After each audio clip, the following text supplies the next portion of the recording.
Luc, chapitre 12. Pendant ce temps, les gens s'étaient rassemblés par milliers, au point de s'écraser les uns les autres. Jésus se mit à dire à ses disciples, « Avant tout, méfiez-vous du levain des pharisiens, qui est l'hypocrisie.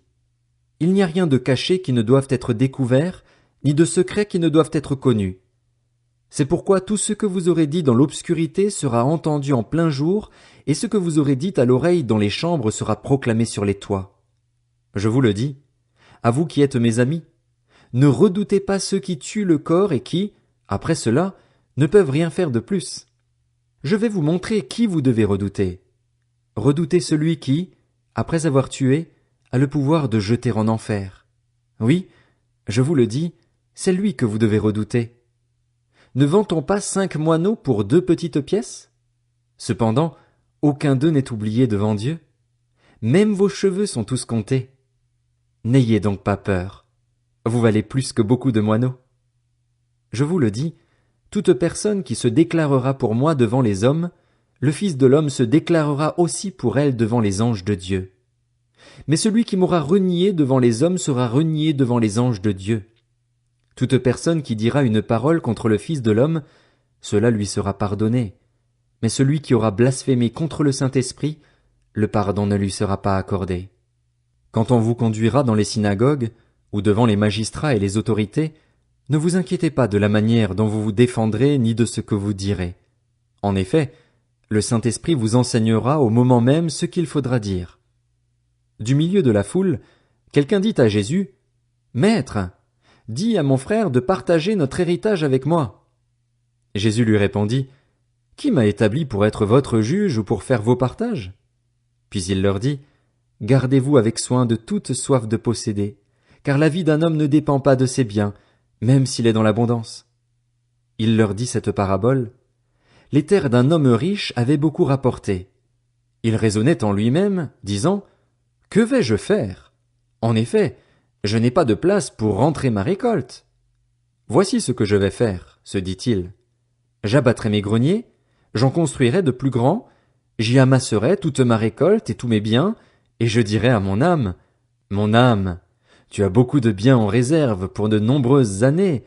Repose-toi, mange, bois et réjouis-toi. » Mais Dieu lui dit, « Homme dépourvu de bon sens, cette nuit même, ton âme te sera redemandée, et ce que tu as préparé, pour qui cela sera-t-il? » Voilà quelle est la situation de celui qui amasse des trésors pour lui-même et qui n'est pas riche pour Dieu.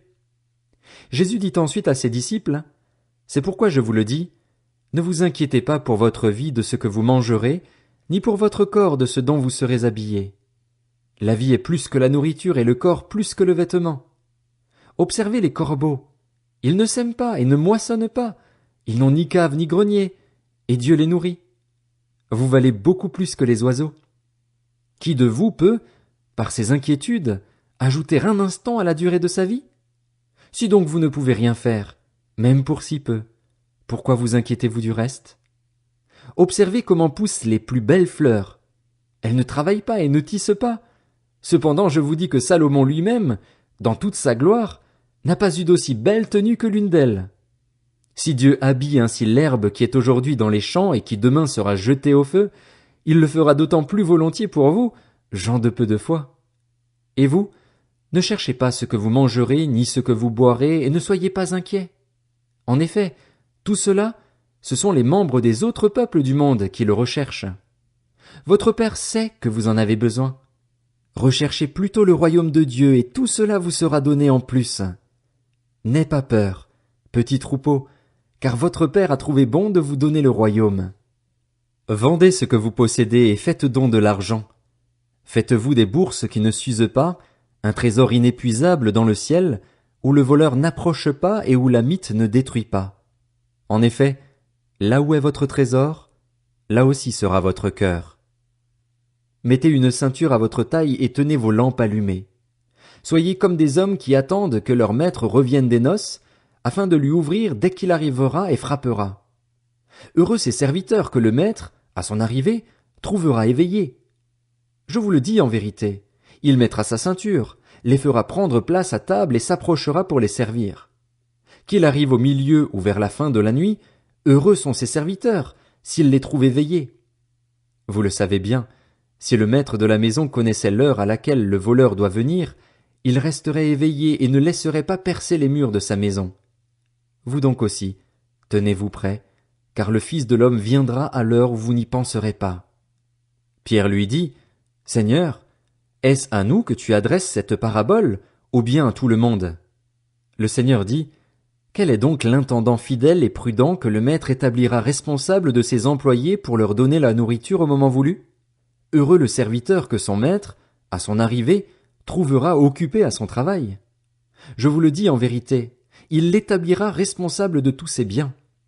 Mais si ce serviteur se dit en lui-même, Mon maître tarde à venir, s'il se met à battre les autres serviteurs et servantes, à manger, à boire et à s'enivrer, alors le maître de ce serviteur viendra le jour où il ne s'y attend pas et à l'heure qu'il ne connaît pas. Il le punira sévèrement et lui fera partager le sort des infidèles. Le serviteur qui a connu la volonté de son maître mais qui n'a rien préparé ni fait pour s'y conformer sera battu d'un grand nombre de coups. En revanche, celui qui ne l'a pas connu et qui a fait des choses dignes de punition sera battu de peu de coups. On demandera beaucoup à qui l'on a beaucoup donné, et l'on exigera davantage de celui à qui l'on a beaucoup confié. Je suis venu jeter un feu sur la terre. Combien je voudrais qu'il soit déjà allumé? Il y a un baptême dont je dois être baptisé, et quelle angoisse pour moi jusqu'à ce qu'il soit accompli. Pensez-vous que je sois venu apporter la paix sur la terre? Non, vous dis-je, mais la division. En effet, désormais, s'il y a 5 personnes dans une famille, elles seront divisées, 3 contre 2 et 2 contre 3, le père contre le fils et le fils contre le père, la mère contre la fille et la fille contre la mère, la belle-mère contre la belle-fille et la belle-fille contre la belle-mère. Il dit encore aux foules, Quand vous voyez un nuage se lever à l'ouest, vous dites aussitôt, La pluie vient, et c'est ce qui se passe. Quand vous voyez souffler le vent du sud, vous dites, Il fera chaud, et c'est ce qui arrive. Hypocrite, vous savez reconnaître l'aspect de la terre et du ciel. Comment se fait-il que vous ne reconnaissiez pas ce temps-ci? Et pourquoi ne discernez-vous pas par vous-même ce qui est juste? Lorsque tu vas avec ton adversaire devant le magistrat, tâche en chemin de t'arranger avec lui, de peur qu'il ne te traîne devant le juge, que le juge ne te livre à l'officier de justice et que celui-ci ne te mette en prison. Je te le dis, tu n'en sortiras pas avant d'avoir payé jusqu'au dernier centime.